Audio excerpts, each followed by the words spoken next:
இரத்த காட்டேரி, கொள்ளிவாய் பிசாசு, இந்த மாதிரி எத்தனையோ கிரியேச்சரை பற்றி நம்ம வீடியோ போட்டிருக்கோம். ஆனால் நான் இன்னைக்கு சொல்லக்கூடிய அந்த ஒரு கிரியேச்சர் மனுஷங்களை கொன்னுட்டு அவங்களோட உருவத்தில் அவங்களோட வீட்டில் போய் வாழும். பாக்.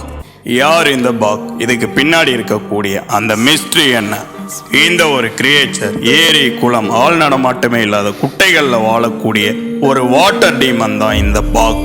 மீன் பிடிக்க தனியாக போகிறவங்கள தான் இது குறி வைக்கும்.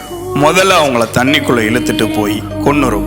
அதுக்கப்புறம் அந்த மனுஷங்களோட உருவத்தை எடுத்துட்டு அவங்களோட வீட்டுக்கே போய் ரொம்ப சகஜமாக வாழவும் ஆரம்பிக்கும்.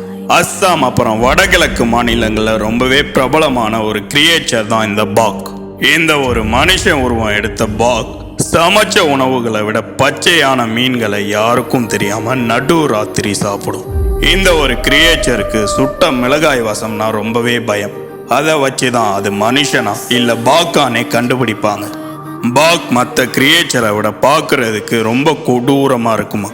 அதோட கைகள் ரொம்ப பெருசா இருக்குமா. முகம் பார்க்கவே முடியாத அளவுக்கு அவ்வளோ பயங்கரமா இருக்குமா.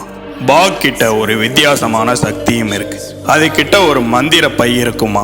இறந்து போன ஆன்மாக்களை அந்த பையில தான் அடைச்சி வச்சிருக்குமா. இந்த விஷயம் தெரிஞ்ச யாராவது பாக் கிட்ட இருந்து அந்த பையை திருடிட்டா காலம் ஃபுல்லா பாக் அவங்களுக்கு அடிமையா இருக்குமா. அவங்க சொல்லக்கூடிய எல்லா வேலைகளையும் செய்யுமா. ஆனா திரும்பி அந்த பையை எடுக்கிறதுக்காக என்ன வேணாலும் பண்ணுமா. உங்களை எத்தனை பேர் இந்த ஒரு கிரியேச்சரை பத்தி கேள்விப்பட்டிருக்கீங்க? கமெண்ட் பண்ணுங்க. மறக்காம நம்மளை ஃபாலோ பண்ணிக்கங்க.